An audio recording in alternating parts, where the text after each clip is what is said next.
Hello and welcome to Southeastern 16, presented by FanDuel. I'm your host, Chris Lee, joined by Shady Graham Doty. If you're watching, you know what we mean here. A little more light than we had a minute ago. This is the best we can do. But anyway, we are glad you were here for our preview and predictions of the third weekend of college baseball. We will give you the lowdown on every team in the league, who they've got, what we think this weekend. We'll take your questions, your comments, your super chats. Reminder, as always, if you can help us for free, do that. Hit the like and subscribe buttons. Leave us a rating wherever you get your audio-only podcasts. Let's get us up to 100 in Apple Podcasts. We're right on that edge there. So give us a 5-star rating if you like us that much. Hopefully you do. And help us out by joining our membership tiers. That's $3.99 a month for the supporter tier. That's a custom badge.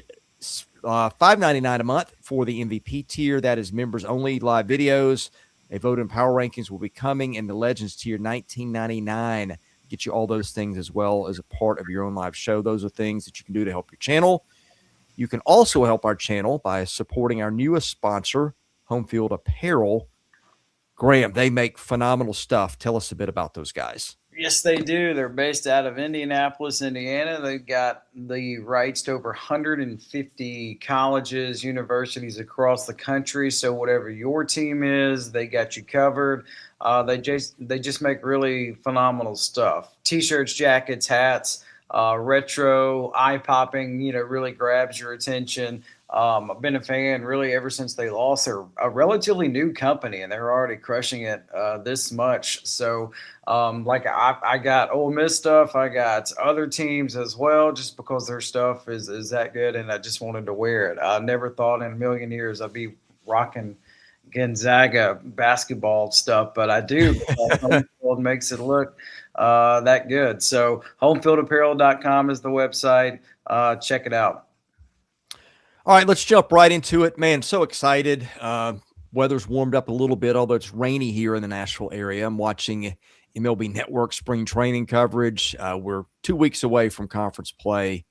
Baseball is in the air, and just this is the best time of year. All right, let's start with what I think will be the biggest event involving the SEC this weekend, the Amergy Bank College Baseball Series in Arlington. Mississippi State, Tennessee, and Texas A&M are all taking on, let's see, they've got Arizona State, Virginia Tech, and UCLA.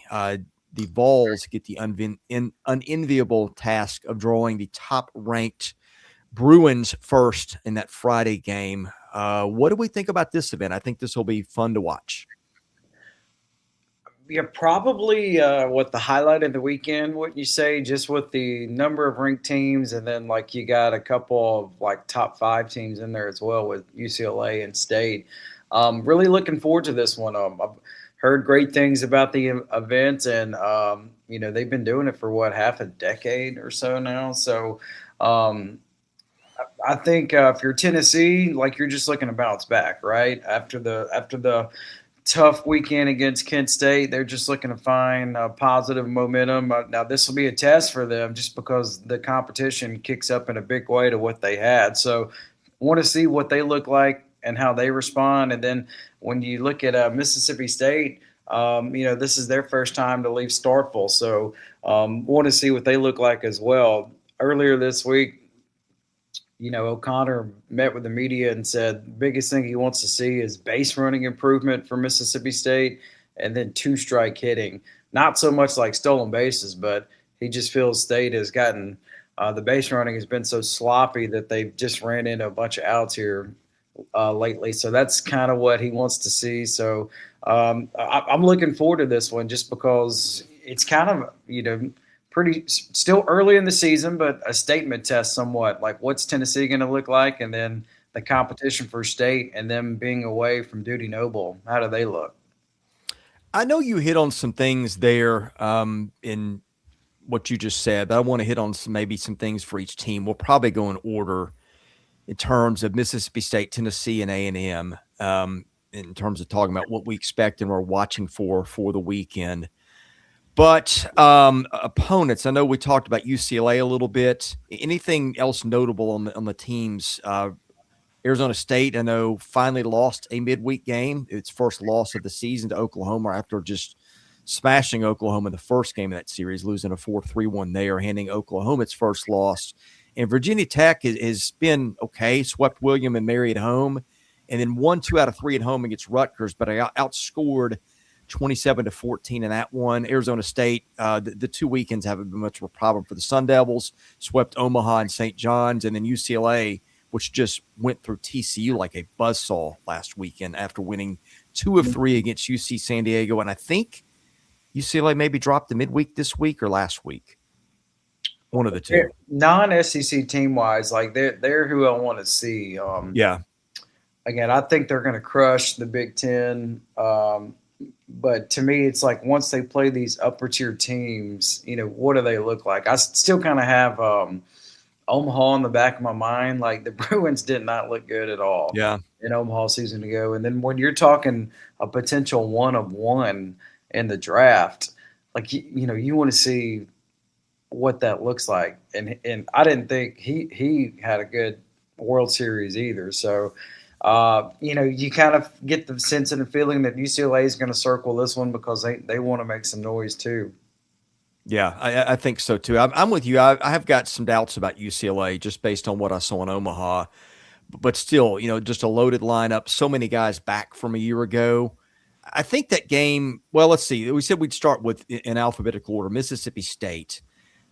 State has really, after that first weekend, been very, very consistent, both on the hill and in the batter's box. So I think that's a team that is playing pretty well going into this. I think State's toughest games have been on the weekend. I think for State, I'm kind of watching, like, what do you get out of that third starting spot? Because Charlie Foster has not been good so far. There's been talk about replacing him with Duke Stone. Your other 2 guys, Valencius has been, I think, unscored on, at least in terms of earned runs. In fact, hasn't even had an unearned run charged to him. And then Ryan McPherson, the Team USA guy, has been really good. I think if State can kind of nail down that third spot, that is something that you'd like to see for the Bulldogs coming out of the weekend, is like solid performances in that Sunday hole. It sounds like O'Connor, they are going to keep everything the same rotation-wise for this weekend. You brought up Charlie. He was asked about it, and his answer was just like, hey, look, we believe in Charlie. We support him. They just don't want to do anything to, like, kind of rattle him mentally this early in the season, Chris. So it sounds like State, at least rotation-wise, they're going to keep it the same.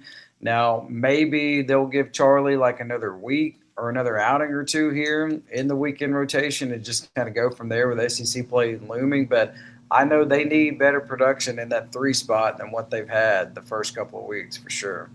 Yeah, State's order is Arizona State, Virginia Tech, UCLA. Sunday is where, again, they've struggled with the pitching. I'm going to say State gets a 2 out of 3 this weekend. I would agree, and I can't wait to watch them against UCLA. All right, let's go to Tennessee. The Vols get the unenviable task of drawing UCLA on Friday night. Tegan Coons, I would presume, would be the starter again. I know, long week in Knoxville after getting beaten in games 2 and 3 against Kent State and having to win game 1 with a walk-off. Also a midweek game with Bellarmine that I'm not going to say went sideways because Tennessee won the game, but I think that was a 1-0 game heading into the 6th or the 7th. Cam Appenzeller pitched pretty well for them in that one, I believe. Don't know if you'll see him a little bit on the weekend here in this spot. But the Vols going into this one with something extra to play for after last weekend. Yeah, for sure. And, Sam keeps saying it in the chat. He wants to see Tennessee be more vocal. Like, here's my thing is teams, I don't care what the sport is, I find teams take the identity of their head coach. And, like, under Tony V, like, that's what they were about because that fits Tony V's style. And, again, Elander, youngest head coach in the league, first-time head coach. I just think it's going to take him a minute to figure out, what he likes, what he doesn't like. But just to anticipate Tennessee to look like what they have the last 5 years under Tony Vitello, I just don't think that's realistic. Like, you got to be yourself, and I think we got to give the Vols a little bit of time to figure out what that is. I still think there's a really good baseball team in here. They're incredibly talented, and obviously the competition kicks up a great deal this weekend, and I think they'll figure it out. But it's not going to be smooth sailing from day one until the very end. Yeah, I mean, I think Landon Mack and Tegan Coons have been lights out for them in their 2 starts so far. They've been everything Tennessee had hoped. Evan Blanco in the 3, maybe not as much. Wasn't a good performance last week, but a very high strikeout rate, 41%, having issues just putting guys on base. You still got some good bullpen arms. Bo Rudy's very talented. We know about Arvidsson. Nick Abraham's been good so far. It's the other guys. Frederick has struggled. Mark Hendy's been good, but hasn't pitched much. And Blaine Brown has even pitched, although that's been a midweek starting role. I don't know if you'd see him this weekend. I would highly doubt it. But it's been the rest of the guys. It's been Krenzel a little bit. Frederick's not been what they hoped. I think to me, I think Tennessee, has been slumping a little bit offensively, and maybe that's a result of just the interchangeable parts. They've started a lot of guys. I think they've gotten their starting catcher from Wright State back. I think he's made his way back now. So maybe he produces a little bit this weekend. So I think to me, my eyes will be on how does that bullpen perform as we get late into the weekend. Yeah. And then the other thing we haven't touched on yet either. So this is their first time away from Knoxville. So maybe that helps. Like, you're on the road for the first time. I know, the newly renovated Lindsey Nelson Stadium. It just felt like there was a lot of pressure early on Tennessee. So now you get a chance to leave Knoxville, play some good competition on a neutral field. So maybe this will be the weekend where everything just clicks and they start to roll. Yeah, I think Tennessee gets 2 out of 3. Not sure which ones they'll be. They might even get UCLA on Friday night and drop one somewhere else. But I'm going to go. The Vols rebound 2 or 3. I mean, remember last year, felt like Tennessee almost played better on the road than at home at the end of the season. That was true. Yeah. Give me 2 out of 3 for the Vols this weekend as well. I think they are able to get it done and play well. All right, the third team in that event, Texas A&M. I've loved the way the Aggies have played in an undefeated start. Now, it's been a little bit uneven. First weekend, the bats showed up. The pitching, not so much. Last weekend, it was the reverse. But the Aggies remained unblemished. They're giving up, and so is Tennessee, by the way. Actually, Tennessee's just above this, but Aggies giving up just under a base runner a game. Tennessee just a point over that. If they continue to get the same pitching they've gotten from Sims, Sadeo, and Moss, they're going to be very, very dangerous. Yeah, I totally agree. I kind of get a feeling that for the Aggies, like, we're going to get a good sense and a good feel for what they're going to be like the rest of the season. I like the way their schedule lays out this weekend. You start with Virginia Tech. I'm going to take them to win that game. And then, you really get a good sense and feel what you got in the Saturday showdown against UCLA. So I like the Aggies. I think they're going to have a big weekend and really fascinated to see what they look like, going away from home. Competition level steps up.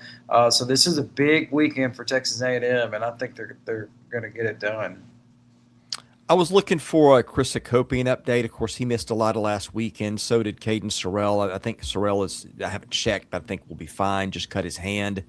This is from Aggies Wire. This is now 5 days ago. Here is the quote from Michael Early on shortstop Chris Akopian. He said, same issue. He went through a little bit of hitting in the cage today, took a little bit of ground balls, ran a little bit. Still progressing. Tomorrow, I'd say, is up in the air.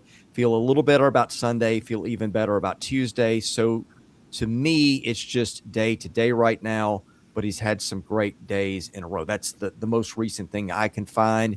Anytime I hear back, I get concerned, but that is something to watch too. Is Chris Akopian going to be available this weekend? Yeah, I mean, that's somebody that first round draft pick written all over him. So, they're going to need all hands on deck. Yeah, and Bo's all over it in the chat. Day to day with a sore lower back. Yeah. I'm going to go the same thing with A&M. I'm going to go they get 2 out of 3. I'm not sure which 2. I really have liked what I've seen from this team so far. If they can get some breaks this year with injuries, which so far that's not going their way, but I think this is a very talented team. Michael Early's got them off to a good start this year. I like the momentum they have been building. Yeah, give me 2 out of 3 for the Aggies as well. I think this is the weekend where they really start to build the momentum. All right, let's go to the Bruce Bolt Classic in Houston, where Texas and Ole Miss will play. Bruce Bolt makes a lot of money off the Lee family with his batting gloves. My kids had several pairs of those. So anyway, let's go. Let's start with Ole Miss. What are we looking for from the Rebels in this one? And by the way, the Bruce Bolt Classic, gosh, I've got so many notes here. I've lost it. Opponents, looks like that's Coastal Carolina, Baylor, and Ohio State. Well, from an Ole Miss standpoint of things, the rotation is the same. So Hunter Elliott will go Friday against Baylor, Townsend on Saturday, and then Libert, the Mizzou transfer, will go on Sunday. So to me, it really looks like maybe the stiffest competition is going to be Baylor for that first game, because you look at Ohio State. Look, I know it's a big name, but Ohio State won less than 20 games a season ago, and they're not off to a hot start this season. And then when you look at it from the Coastal Carolina team, Chris, like, has any team been bitten by the injury bug heavier than Coastal Carolina? I mean, it is a tough week if you're a Coastal Carolina baseball fan. So I just think from that standpoint alone, like, Ole Miss is going in there fully healthy, and they're going to be the team to beat. Things I want to see, defense has got to get better. Ole Miss leads the SEC in errors defensively. Want to see how they look this weekend, going on the road for the first time. But I think Ole Miss has a chance to win all three, but I definitely think Ole Miss will, at a minimum, take 2 out of 3. Yeah, Baylor so far has swept New Mexico State in Waco. Won a midweek game with Texas State, and then last weekend lost a 3-1 game with Oregon State. Lost a 6-5 game with Purdue, which I think I heard D1 talking. They think that might be a decent Purdue team, and then dropped 1 on Sunday to a really good Southern Miss team before beating Stephen F. Austin in the midweek. Of course, Baylor's got the kid, I think the shortstop that hit 3 grand slams in a game. That might have been the opener of the season. You don't see that much. Sure, yeah. First weekend, yeah. So there's that. I think for Ole Miss, to me, that's just been one of the more consistent teams in the league so far, other than the fielding. The pitching has been much improved over a year ago. Ole Miss has got one of the higher strikeout rates in the league, 32%. They're not putting a lot of guys on base. They're keeping the ball in the park. Judd Udemark and that lineup are doing what they're supposed to do. So I think with you, I'm like watching, how does that defense do? Bigger fields, you got more ground to cover. That can be a little bit more of a challenge. Yeah, it can. And I mean, that's just the biggest thing I'm looking forward to, seeing what they look like on defense. Now, offensively, like, Udemark tied for the country lead in home runs, and you got a couple guys in the Ole Miss roster like right behind him. So I think offensively, Ole Miss is going to keep doing what they're doing, home run ball, and then they're getting better this year in manufacturing runs than what they have in the past couple of years. So, but the Rebels going on the road for the first time, and Mike Bianco loves this Houston tournament. Like, he's higher on this one than he is in the one in Arlington, just from like the behind the scenes, like how it's structured and organized and how they take care of all the teams in the tournament. Yeah, they will have Coastal in game 3, Mm-hmm. which will be interesting because Coastal down its top 2 starters. You already mentioned Cam Flukie, so I would think that would, you probably bump your 3 up to there, and that means you're running pretty thin when you get to Sunday potentially, relative to what they've had. I mean, now look, they were super deep on the mound a year ago. Hence why they played for the Natty. Right. I'm gonna take Ole Miss getting 2 out of 3. Yeah, I mean, I think that's the minimum this weekend. Yeah, I think they could sweep, but I mean, it's baseball. Everybody's going to lose a game somewhere. Correct. But hey, hot start though. Ole Miss is 9-0 for the first time since 2022. What happened in 2022? I think I remember that. I think that ended pretty well. Now, the middle part was a roller coaster. Yeah. Actually, it wasn't really a roller coaster. It was it was pretty Downhill. flat at the bottom. Yeah. But yeah. Anyway, but yeah, I think it'll be fun to see that. Texas also in this thing. In my mind, Texas right now is the best team in the country. It's hard to find a hole with these guys. They haven't given up a home run yet, which is unbelievable. The way the ball is falling or just flying out of the park. I mean, Riojas has been fantastic in that Friday night role. Dylan Volantis may be the best third starter in the history of college baseball right now. Texas is rolling going into this thing. They really are. They seem like the most complete team, at least through the first 2 weeks. Obviously, they're hanging their hat on pitching wise, but offensively they've been there as well. The additions of Robbins, that guy can just flat out swing it. And then Carson Tenney, he seems like he's getting more comfortable. So Texas, yeah, they certainly passed the eye test for sure. Yeah, Tenney is walking more than he's striking out, which was a concern of mine coming into the year. But he's got 3 home runs. Ethan Mendoza has been on fire lately.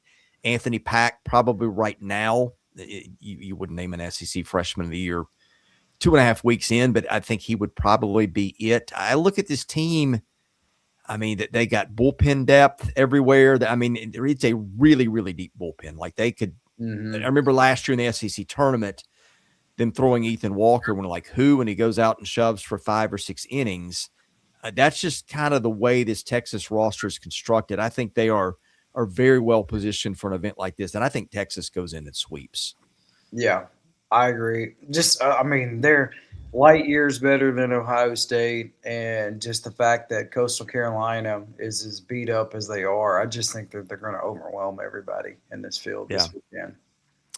All right. I think the next most interesting series, we're going to take a break from the multi-team events and get back to it with a couple of teams.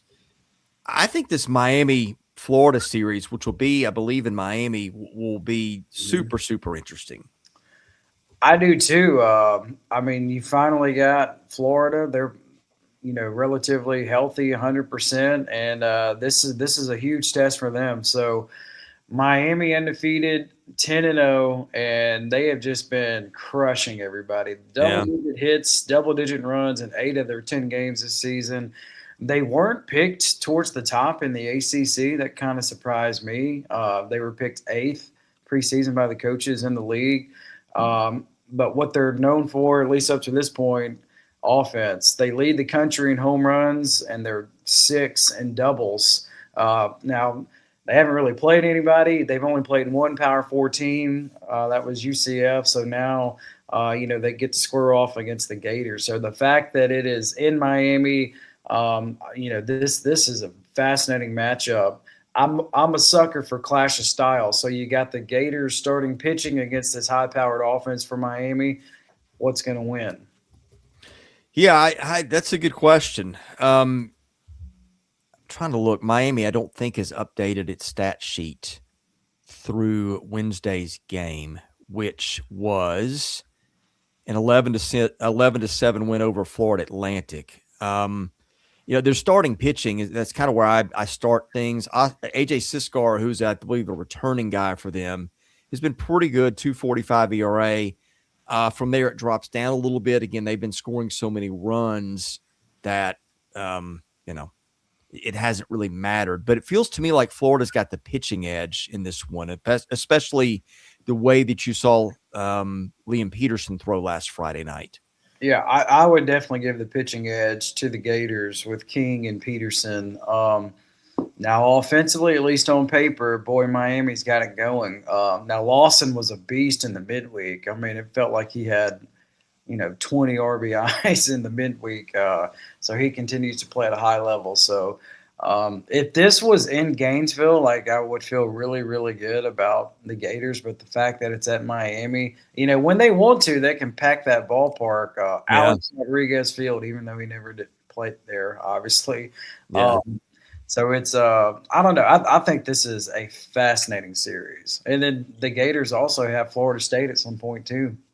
Yeah, Miami now 28 home runs after third baseman Daniel Covey hit his 6th. He is a draft prospect. Man, I'm on the fence about this one. The issue that Florida's had is Cooper Walls has not been good in that game 3. I mean, he's been okay, probably a little better than the numbers suggest, but wasn't good last week. Aiden King's been lights out. Peterson's been lights out one start and poor the other one. Gosh, I'm going to go Miami in this one, 2-1, but I could see it the other way very easily. Yeah, I'll switch it just to make things interesting. So I'll go Gators 2 out of 3. Again, clash of styles. I think all 3 games will be tight and competitive. I don't think you'll see like what Miami's been doing to these other teams and beating everybody by like 2 touchdowns, stuff like that. I don't think it's going to be that kind of a weekend for Miami. But give me the Gators 2 out of 3 and an eventful weekend in Miami. I can argue that's the best series of the weekend. I know the classics are fun, getting to see mix and match of opponents, but seeing Miami in the other dugout 3 games in a row is probably the toughest draw, and Miami can probably say the same thing about Florida in return. Okay, we've got a lot more to talk about. We'll get to Vanderbilt and the Las Vegas Classic next, but Graham, let's take a moment to shout out some sponsors, and let's start with our friends at Rockform. They make the world's strongest magnetic phone case. You and I both use Rockform to protect our phones. I've got a vent clip for my car.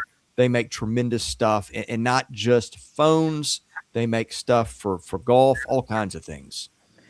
They do. I've been a fan for a long time. So the case just lasts forever, looks good, different styles, different colors, known for the magnetic clip, as you see right here. Really phenomenal, especially when you travel. You can just clip your phone to it and you're good to go. So if you're in the market for a new phone case, and if you're a Samsung Galaxy person, the new Samsung came out this month. So Rockform has got you covered. Those cases ready to go, and they also got you covered for if you're an Apple person as well. So Rockform, they got a promo code, SEC25 for 25% off. Yeah, get your Rockform case for your phone, and you will not regret that. Also will not regret our friends at Ann Collar. I've been wearing their clothes a little bit. They are my new favorite dress-up clothes. I wore some stuff to a basketball game last night that I was covering. Man, Rockform is like the clothes that I was looking for that I couldn't find. They make amazing dress shirts, pants, polo shirts, all kinds of stuff. You will get their stuff, and just out of the box, you're going to be blown away. Yeah, you don't have to dress to the nines to wear their stuff. Casual, business casual, whatever the occasion, Ann Collar has got you covered. But what are they known for? Wrinkle-free, stain-free. If you get stuff all over you like I do when I eat, especially when I travel, I'm like, what in the world? How did that happen? You don't have to worry about it if you wear an Ann Collar shirt. They make shirts. They're in the quarter zip game now, ties, pants, you name it, Ann Collar. They make phenomenal clothes, and you should check them out. They got a promo code too.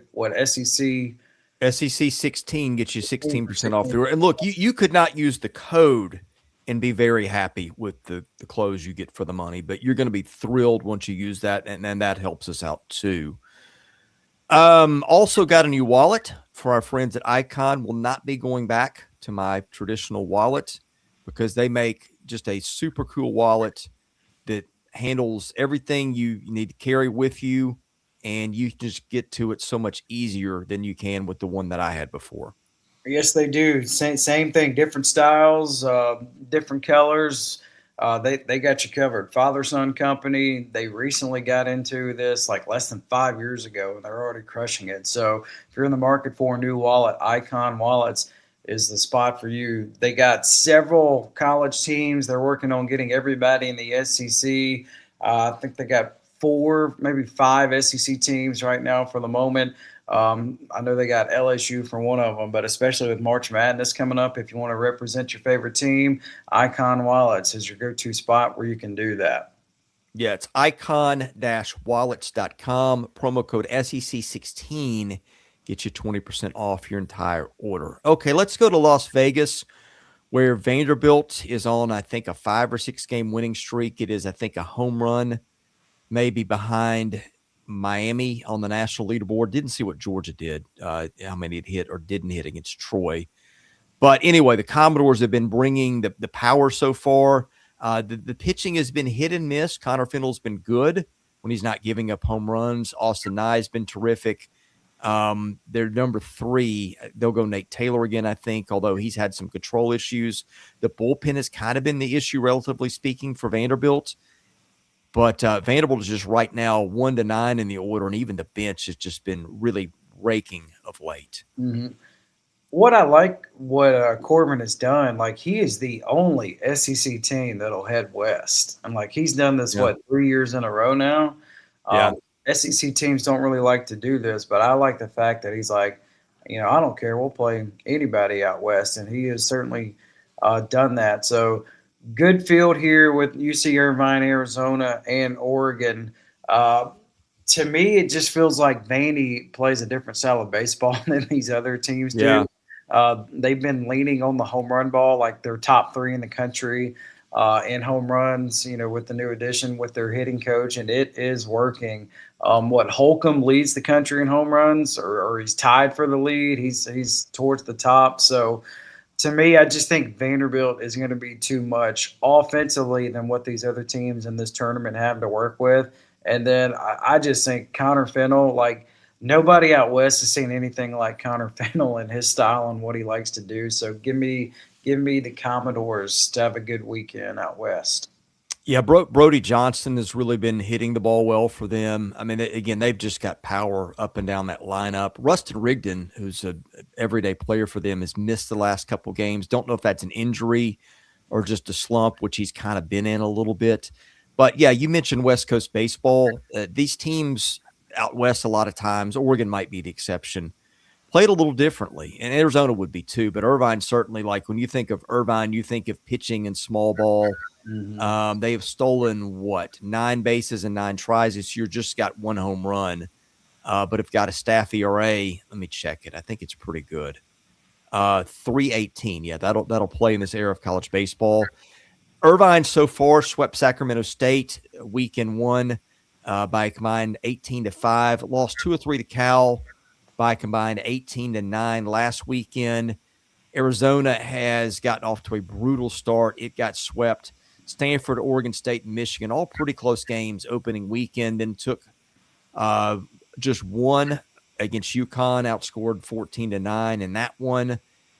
Arizona's only won 1 game after going to the College World Series a year ago. And then Oregon swept George Mason by a combined 34-11, swept a Youngstown State team that gave Auburn problems for 2 games, 28-4. I think Vanderbilt probably takes 2 out of 3. If it can get 3 out of 3, then that's really an accomplishment. But I think Irvine, that'll be an interesting type of game. Vanderbilt hasn't really faced a team like that this year. And then Oregon, of course, has been red hot. It's unbeaten. Arizona, I keep thinking is due to play better, but who knows? For whatever reason, they do not play well in these tournaments. Now, I know they're not off to a hot start this season, but remember, it was a disaster last year in these tournaments for Arizona. And then they just found their way, flipped a switch, and they got hot at the right time. But yeah, I don't know what's going on. Jay Johnson isn't in that dugout. I can tell you that anymore for Arizona. But yeah, give me the Commodores to go 2 out of 3. Baseball happens. They might drop 1 of them, but I think that they're going to have a strong weekend. Thank you to Riley Hutto for becoming a member. We really appreciate those. Obviously, we make a living doing this. Those things help us out. So thank you for joining the channel, Riley. Also, we'll take your super chats. If you ask us something in a super chat, I guarantee you we will answer the question. We do some for free too, but that's a good way to get us noticed. So join the membership tier, leave us a super chat if you don't mind. Those are things that help the channel, and we appreciate Riley for doing that here today. Okay, next up, I've got, and I've kind of done these in rough order of interest. I think Auburn and Nebraska this weekend will be interesting. Auburn, I think, is a very good team, but the run scoring just isn't there. Nebraska is a respectable Big Ten foe. I believe Nebraska won the Big Ten tournament last year and went to the NCAA tournament. Give us some takes on Nebraska and Auburn off the top here. Yeah, I'll just kind of give you for Nebraska. Nebraska 4-3 entering this. They have not had a home game yet. They previously played in tournaments in Arizona and Texas. They were picked preseason fourth in the Big Ten by the coaches. They're going to be fresher than Auburn. Nebraska did not have a midweek this week as they make their way down to the Plains. Auburn coming off that dramatic victory in their midweek against West Georgia. West Georgia, I think they're in their second year playing D1 baseball. I mean, I don't take anything from that. Look, Auburn found a way to win. I know there were a lot of upsets, especially in the SEC in the midweeks. I just don't really take anything from that. But to me, Auburn, what you want to look for Auburn, they're going to have to start to figure things out offensively.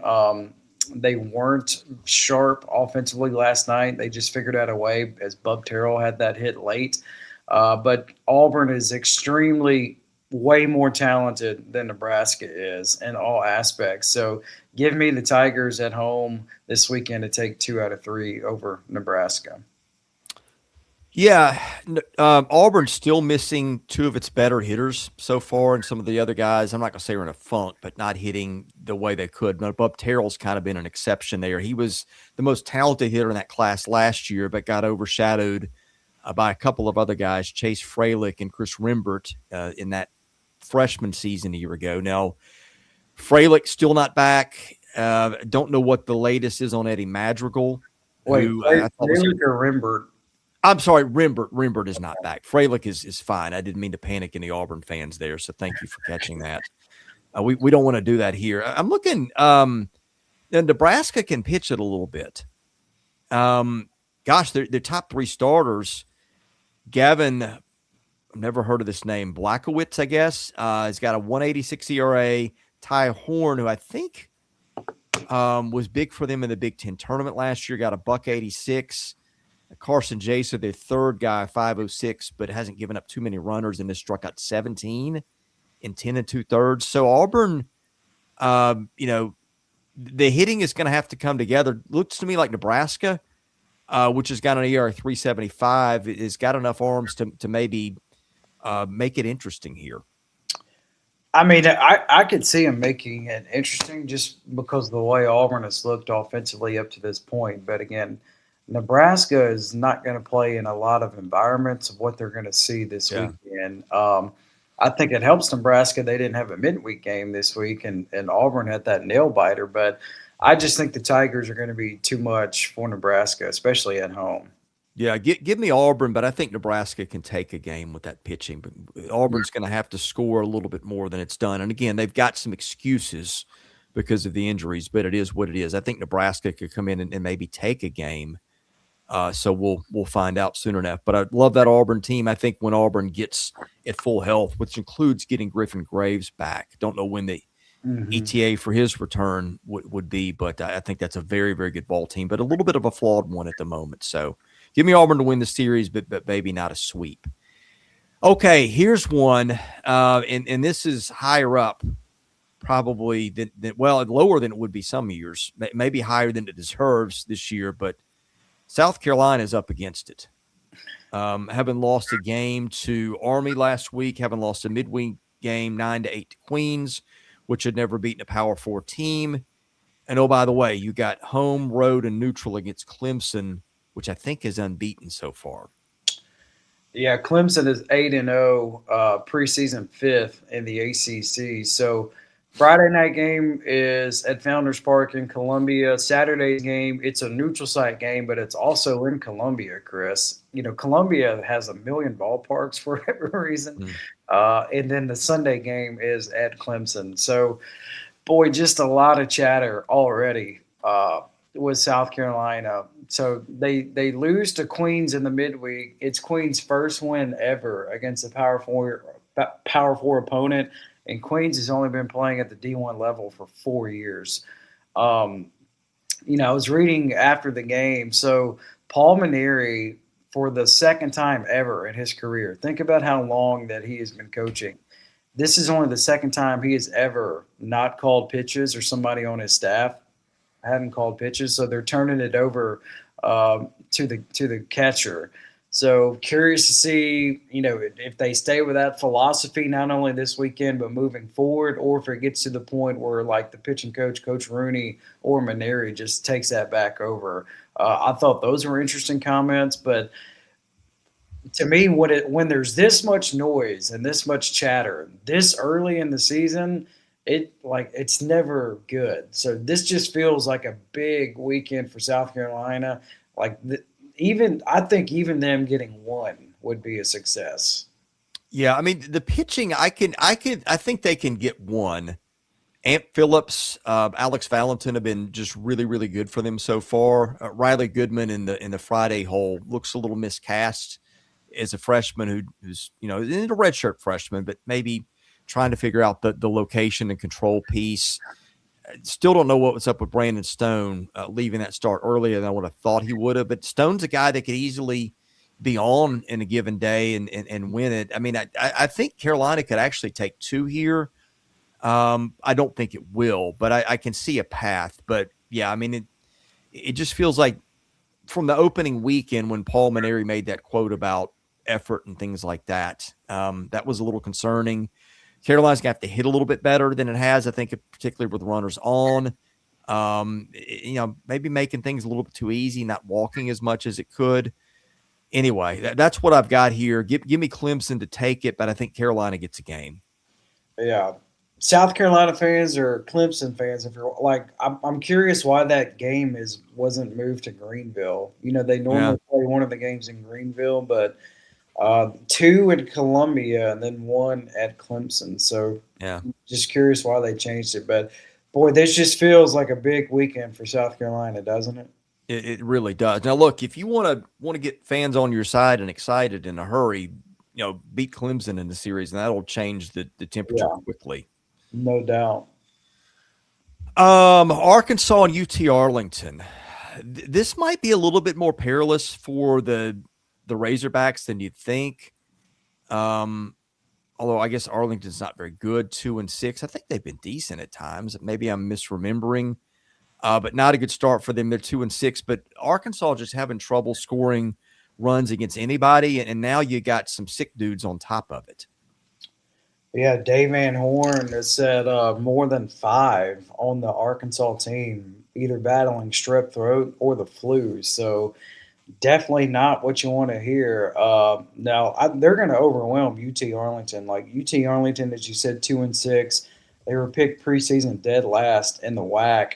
Weird thing though, and this is baseball. One of their wins this year is against a top 10 TCU team. So something to watch, but.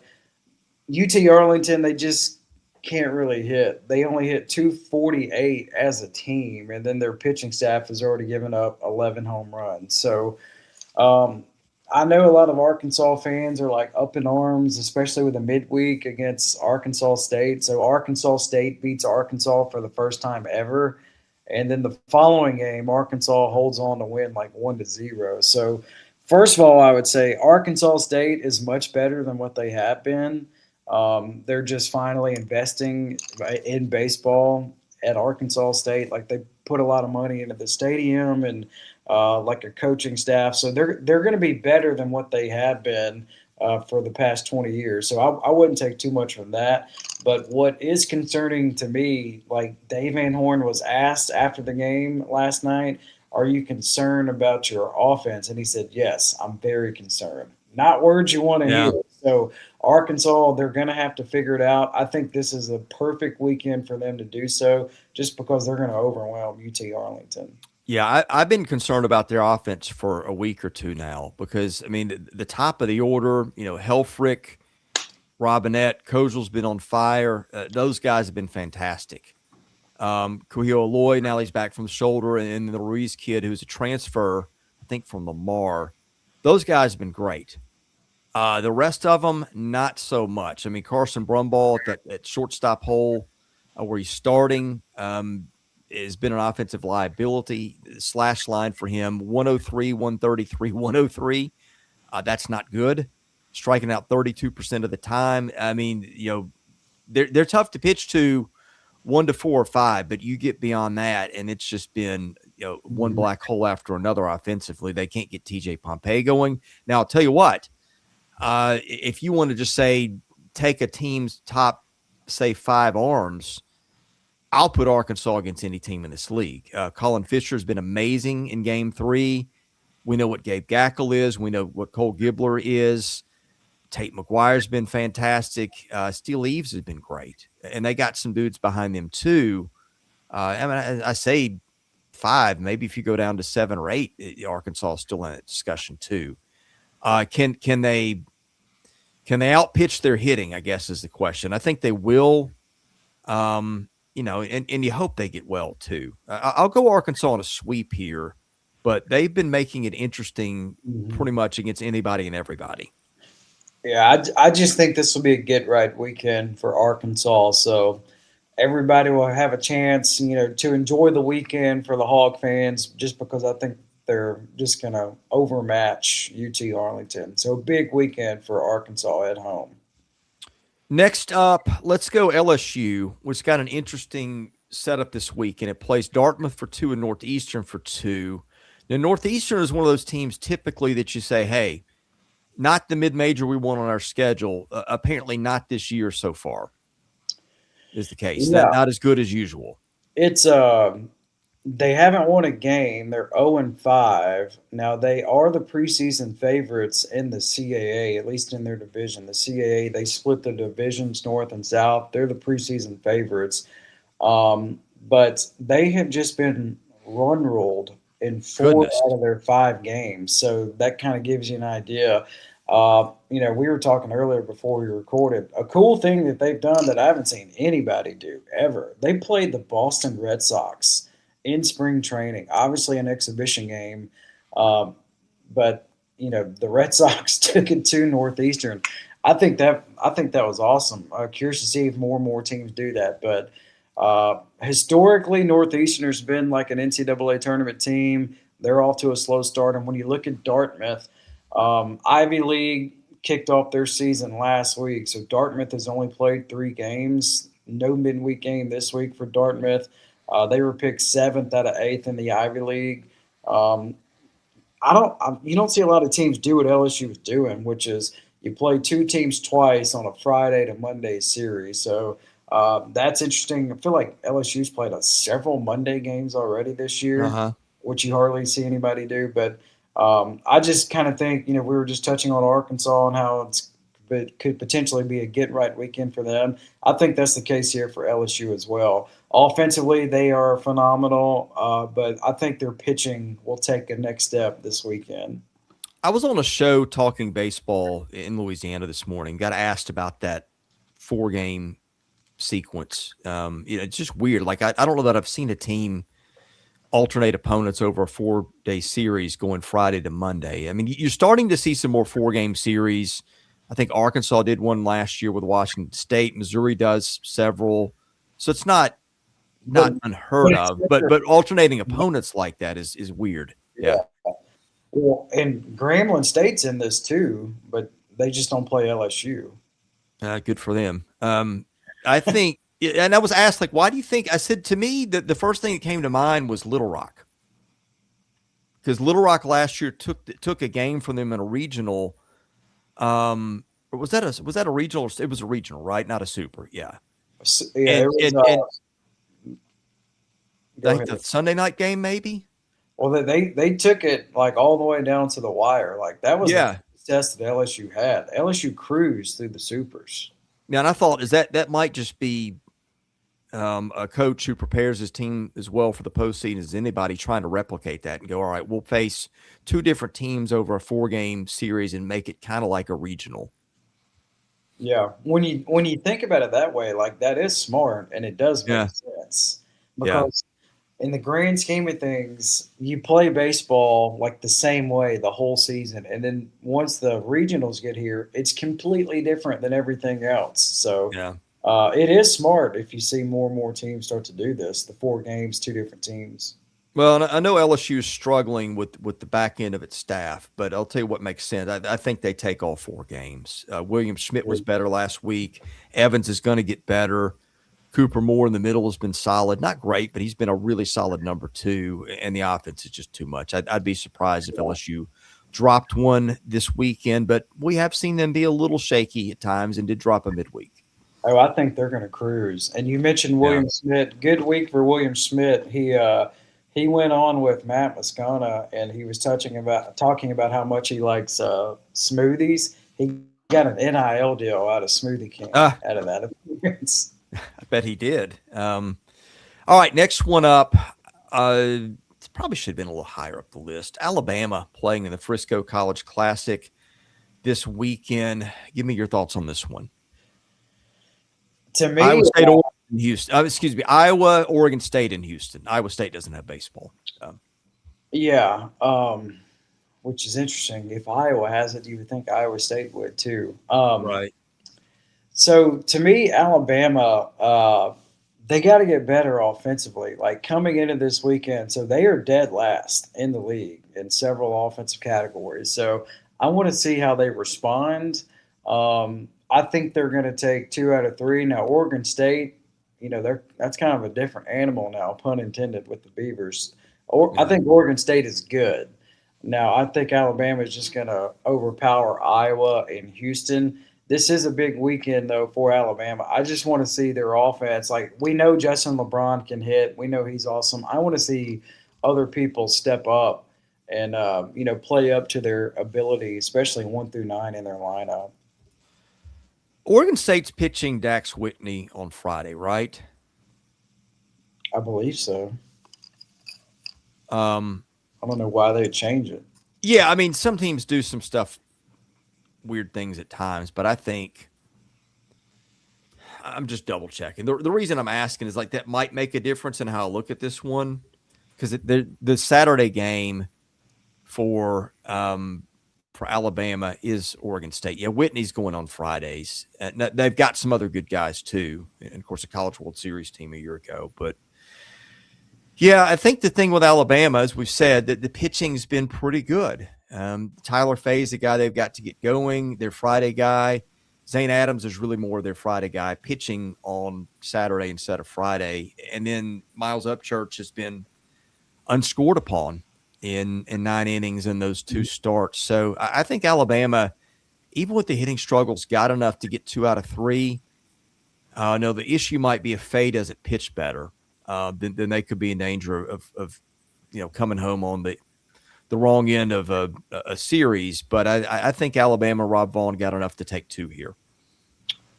Listen to Oregon State's schedule: Michigan, Arizona, Stanford, Baylor, Southern Miss, Purdue, and then this weekend. So give them credit. Like they have played a lot of people. I guess they kind of have to, after what they've been through the last handful of years. But I'm going to say give me Alabama taking 2 out of 3. The Oregon State game is the one that I really want to watch. Yeah, let's see. Hello, Quinn. Quinn back in the chat said bats at home will get going. That means Auburn saw what they're capable of in Arlington, not worried about it. Yeah, I agree. Long term, I'm not either. But right now, they've been in a little bit of a funk. And again, I think their pitching is good enough to get them out of it. So, but Quinn, if you missed it earlier, we did talk about that series. I do think that Nebraska might be able to match up with them with a game or 2 with the pitching, the starting pitching. But we both on the other hand, Jake Marciano has been untouchable, so maybe not. Mm-hmm. Okay, we've got just a few left. Oklahoma and Gonzaga is the next one that I had circled. Gonzaga is a team that's good some years, but maybe not as much this year so far. Yeah, so what do you need to know about Gonzaga? They are 2-5 this season. They did not play a midweek game as they stroll into Norman. They were picked preseason 2nd in the West Coast Conference, slightly behind San Diego. Gonzaga, this is a team, they play defense and they rely on pitching. Not a power hitting team at all. They've only hit 1 home run up to this point in the season. So not a good recipe for success for Gonzaga when you're getting ready to face the arms that you are about to see, what the Sooners have. So especially Oklahoma at home, to me, they have passed the eye test extremely well this season. I know they split the midweek against Arizona State. They're coming off the win in game 2. I just think the Sooners are going to carry that momentum. I just think they're going to be way too much for Gonzaga. Yeah, Oklahoma came back down to earth a little bit this week. You know, that Tuesday midweek game was not a lot of fun. And of course, the Coppin State game was sort of or the series was a little bit of a stat padding weekend, but let's not forget what they did in the first weekend. Probably the most impressive team in college baseball. The starters are getting it done. Cam Johnson is showing pretty good control so far. The bullpen's been a little bit shaky here and there, but I think that's a talented bunch. And the hitting, I mean, Oklahoma is just doing it all right now. 12 home runs, 31 steals, and a 482 on base percentage as a team. You know, you look throughout that whole lineup, and other than maybe Kyle Branch, pretty much all of them are hitting. So give me Oklahoma in a sweep. Yeah, totally agree.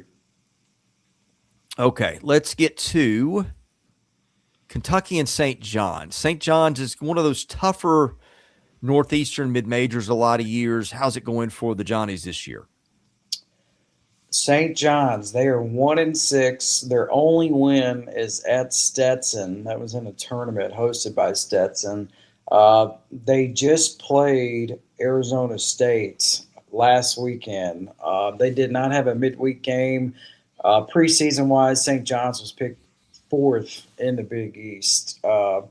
You know, they have had some good years. Don't they have some SEC transfers in the league this year? I think they got a couple. But I'll pull their roster. The fact that Kentucky is at home for the first time for a 3-game series, I just think Kentucky is going to be able to take it to St. John's here, just with their style of play, like stolen bases, play good defense. You know, you said you watched Mingione earlier, and he had a positive report on Tyler Bell, like something that neither one of us were anticipating. But as far as for this weekend, I just think Kentucky is going to be able to come out on top in this series against St. John's. Yeah, Bell has apparently started doing some work. I think he might have said hitting and fielding. I think the dislocated or the shoulder issue was a glove side shoulder, not arm side, which is good, although it can still be an issue. So, yeah, I mean, I think that's the biggest thing. Like, you just want to get that guy back. The offense has struggled a little bit. Now, Kentucky will small ball you to death, but it's just got 3 home runs so far. Now, again, playing on the road in cold parks may have something to do with it. On the other hand, the pitching has been phenomenal. Jackson Jelkin, Nate Harris, Ben Cleaver. Those 3 have performed about as well as any 1-2-3 rotation. I'm going to take Kentucky to sweep for that reason. I believe it's Kentucky's, you may have said this, Kentucky's first home weekend series. Give me the Cats to rebound a little bit after taking a couple of tough losses recently. Yes, give me Kentucky to sweep, by the way. While you were talking, I was looking up St. John's. Like, where do they play? So they play in a stadium that was abandoned in 2000 by an independent league team. So they play in Queens. I was curious about that. That sounds great to recruit to. Yeah, let's go. We got 2 left by my count. We got hit Georgia and Oakland, Missouri, North Dakota State. What have you got on Oakland, Georgia's opponent this weekend? Boy, I just got a feeling it's going to be a long weekend for Oakland. Oakland, so this is a 4-game series, doubleheader on Saturday. You know, Georgia had that midweek loss to Troy in extra innings in Athens. Oakland, they are 1-6 coming into this weekend. Their only win is at Lamar in an extra inning game. So they have lost 4 in a row coming into Athens. They did not have a midweek game. Oakland is about to get a steady diet of SEC teams. They play at Tennessee in a midweek, and then they're at Texas A&M next weekend. So it just seems like Oakland is about to stack some L's here. They were picked dead last in the Horizon League. Guess how many teams play baseball in the Horizon League? 5. It's not a lot. Yeah, 5. So Oakland, 5 out of 5. So I just think this is going to be a similar weekend series to what you saw Georgia do against Sanford. Like, you know, if we get 20-1, type scores, like I wouldn't be surprised. Wasn't Fort Wayne a Horizon League team dropped its program? Because I think they had 6 a year ago. I'm trying to think who that would have been. I think it must have been them. I'll look it up. You said Fort Wayne. Yeah, I think that was they dropped baseball altogether. Alabama got a player out of that too, by the way, in Justin Osterhaus. While you're doing that, I'm looking up Kenny Ishikawa. Last update would have been, this is from Riley Ball at redandblack.com. This is all the way back to the 19th, so we're a week out from an update. But best we know about Kenny Ishikawa, who's been a two-way player and probably their best player so far when he's been on the field, is that he's day-to-day with a hairline fracture in his foot. Not good. I'm pulling it up. It does appear that their last season was last year in the Horizon League. Yeah, they don't even have a schedule. They still have a page on the website, but no roster, no schedule. Yeah, holding out hope, I guess, if they bring it back. But you never know. How do you? At what point do you lose your automatic bid for the NCAA tournament? When you have a 5-team league. Did they lose? Seriously, did they lose their bid because of that?